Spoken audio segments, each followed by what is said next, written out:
Yesus mengutus 70 murid. Setelah itu Tuhan menunjuk 70 murid yang lain, lalu mengutus mereka berdua-dua mendahuluinya ke setiap kota dan tempat yang hendak dikunjunginya. Katanya kepada mereka, "Tuaian memang banyak, tetapi pekerja sedikit. Karena itu, mintalah kepada Tuhan yang punya tuaian, supaya ia mengirimkan pekerja-pekerja untuk tuaian itu. Pergilah, sesungguhnya aku mengutus kamu seperti anak domba ke tengah-tengah serigala. Jangan membawa pundi-pundi atau kantong perbekalan atau kasut, dan janganlah memberi salam kepada siapapun selama dalam perjalanan. Kalau kamu memasuki suatu rumah, katakanlah lebih dahulu, damai sejahtera bagi rumah ini. Jikalau di situ ada orang yang cinta damai, salam damaimu itu akan tinggal padanya. Namun jika tidak, salam damaimu itu kembali kepadamu. Tinggallah dalam rumah itu, makan dan minumlah apa yang diberikan kepadamu, sebab seorang pekerja patut mendapat upahnya. Janganlah berpindah-pindah rumah. Jikalau kamu masuk ke dalam sebuah kota dan kamu diterima di situ, makanlah apa yang dihidangkan kepadamu dan sembuhkanlah orang-orang sakit yang ada di situ, dan katakanlah kepada mereka, kerajaan Allah sudah dekat padamu. Tetapi jikalau kamu masuk ke dalam sebuah kota dan kamu tidak diterima di situ, pergilah ke jalan-jalan raya kota itu dan serukanlah, juga debu kotamu yang melekat pada kaki kami kebaskan terhadapmu. Namun ketahuilah ini, kerajaan Allah sudah dekat. Aku berkata kepadamu, pada hari itu Sodom akan lebih ringan tanggungannya daripada kota itu." Yesus mengecam beberapa kota.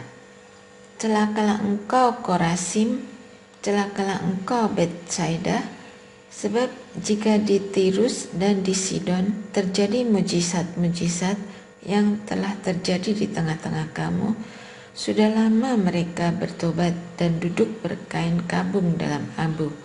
Tetapi pada waktu penghakiman, tanggungan Tirus dan Sidon akan lebih ringan daripada tanggunganmu. Adapun engkau Kapernaum, apakah engkau akan dinaikkan sampai ke langit? Tidak, engkau akan diturunkan sampai ke dunia orang mati. Siapa yang mendengarkan kamu, mendengarkan aku. Siapa yang menolak kamu, menolak aku. Siapa yang menolak aku, menolak Dia yang mengutus aku." Kembalinya ke-70 murid. Kemudian ke-70 murid itu kembali dengan gembira dan berkata, "Tuhan, setan-setan pun takluk kepada kami demi nama-Mu." Kata Yesus kepada mereka, "Aku melihat iblis jatuh seperti kilat dari langit. Sesungguhnya aku telah memberikan kuasa kepada kamu untuk menginjak ular dan kalajengking, dan kuasa atas segala kekuatan musuh, sehingga tidak ada yang akan mencelakakan kamu. Meskipun demikian, janganlah bersukacita karena roh-roh itu takluk kepadamu, tetapi bersukacitalah karena namamu terdaftar di surga." Ucapan syukur dan bahagia. Pada waktu itu juga bergembiralah Yesus dalam Roh Kudus dan berkata, "Aku bersyukur kepadamu Bapa, Tuhan langit dan bumi, karena semuanya itu Engkau sembunyikan bagi orang bijak dan orang pandai, tetapi Engkau nyatakan kepada orang kecil. Ya Bapa, itulah yang berkenan kepadamu. Semua telah diserahkan kepadaku oleh Bapakku, dan tidak ada seorang pun yang tahu siapakah anak selain Bapa, dan siapakah Bapa selain anak, dan orang yang kepadanya anak itu berkenan menyingkapkannya." Sesudah itu, berpalinglah Yesus kepada murid-muridnya secara tersendiri dan berkata, "Berbahagialah mata yang melihat apa yang kamu lihat. Sebab aku berkata kepada kamu, banyak nabi dan raja dahulu ingin melihat apa yang kamu lihat, tetapi tidak melihatnya, dan ingin mendengar apa yang kamu dengar, tetapi tidak mendengarnya." orang Samaria yang murah hati. Lalu berdirilah seorang ahli Taurat untuk mencobai Yesus. Katanya, "Guru, apa yang harus kuperbuat untuk memperoleh hidup yang kekal?" Jawab Yesus kepadanya, "Apa yang tertulis dalam hukum Taurat? Apa yang kau baca di dalamnya?"